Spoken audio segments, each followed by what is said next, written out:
So, to put some context around this story, in the 90s, porno wasn't freely available on the internet. In fact, it wasn't freely available anywhere.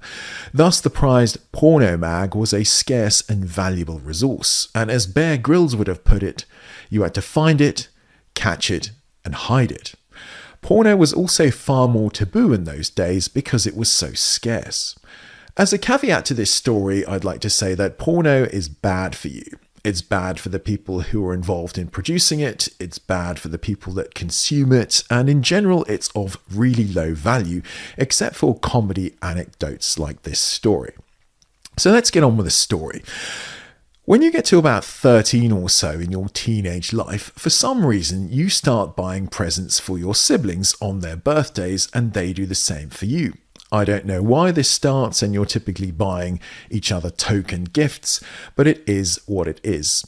So my older sister Jane's birthday is in September, thus her parties were always outside in the sunshine, normally in the garden. My birthday, unfortunately, is at the start of February, when it's cold, wet and miserable, plus people are still broke after Christmas. So effectively our birthdays are about 5 months apart.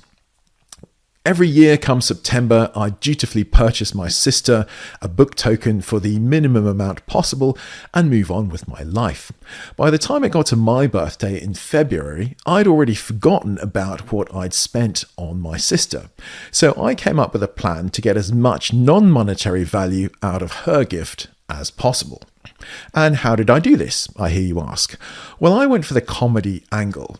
Now, this particular approach was an extremely long game and required a few years of commitment to get the desired outcome. So here's how it went down. February 1996 rolls around and I'm turning 14. Thus, my sister Jane reluctantly asks me, "What do you want for your birthday?" At this point in her life, and maybe any point in her life, she definitely doesn't want to waste any of her time and money on me. So I pause as if in deep thought, half screw up my face in contemplation, and respond in a shifty tone. "Porno mag." She scowls at me and advises, "I am not getting you a porno mag."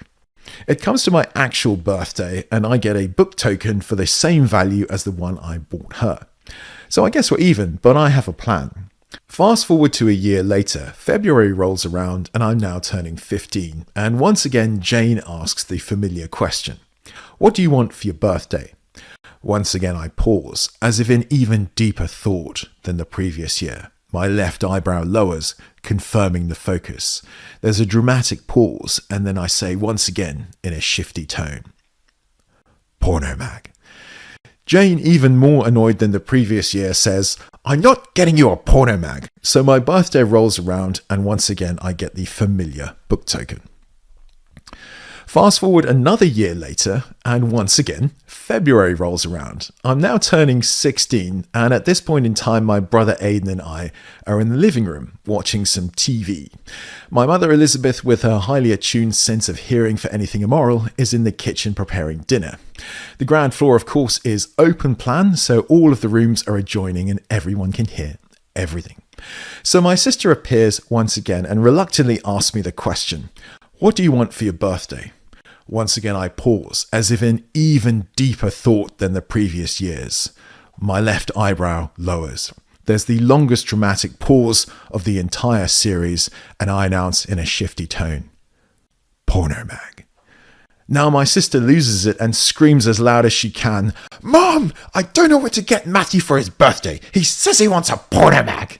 My brother Aidan now, who's sitting next to me on the couch, starts laughing his arse off because he knows what's coming next. Jane has started a nuclear reaction that's gone beyond the point of no return. And once again the voice comes from the kitchen. "How dare you ask for something so disgusting? That's disgraceful."